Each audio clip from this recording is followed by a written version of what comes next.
और चलिए आगे बढ़ते हैं और बड़ी खबर का रुख करेंगे। सिंध को लेकर रक्षा मंत्री राजनाथ सिंह ने बड़ा बयान दिया है। सिंध में हिंदू अल्पसंख्यकों को खतरा था। राजनाथ सिंह की तरफ से कहा गया, हो सकता है कि कल फिर सिंध हमारे पास हो, कभी भी बदल सकता है बॉर्डर।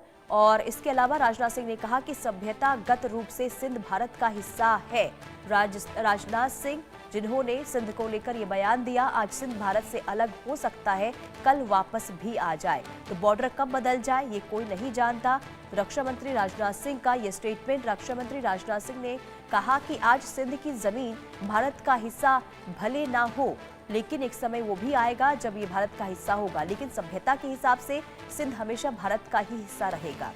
और जहां तक जमीन की बात है, कब बॉर्डर बदल जाए कौन जानता है, कल सिंध फिर से भारत में वापस आ जाए। राजनाथ सिंह ने ये बातें दिल्ली में सिंधी सम्मेलन को संबोधित करते हुए कही। उन्होंने लाल कृष्ण आडवाणी का भी जिक्र करते हुए कहा कि आडवाणी जी ने अपने एक किताब में लिखा था कि सिंधी हिंदू, खासकर उनकी पीढ़ी के लोग अभी भी सिंध को भारत से अलग नहीं मानते। दरअसल आपको बता दें कि 1947 में भारत पाकिस्तान बंटवारे के बाद सिंध प्रांत पाकिस्तान में चला गया। ये पाकिस्तान का तीसरा सबसे बड़ा प्रांत है, जिसकी राजधानी कराची है। प्रांत में उर्दू, सिंधी और अंग्रेजी बोली जाती है।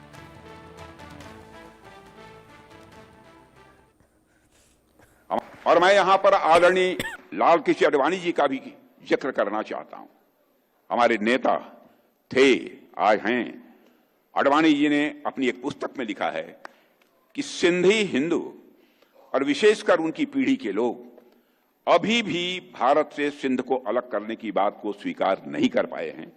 न केवल सिंध में बल्कि पूरे भारत में हिंदू सिंधु नदी को पवित्र मानते थे। सिंध के कई मुसलमान भी मानते थे कि सिंधु का जल मक्का के आबे जमजम से कम पवित्र नहीं है। यह मैं उनका कोट बतला रहा हूं, यह आडवाणी जी का कोट है।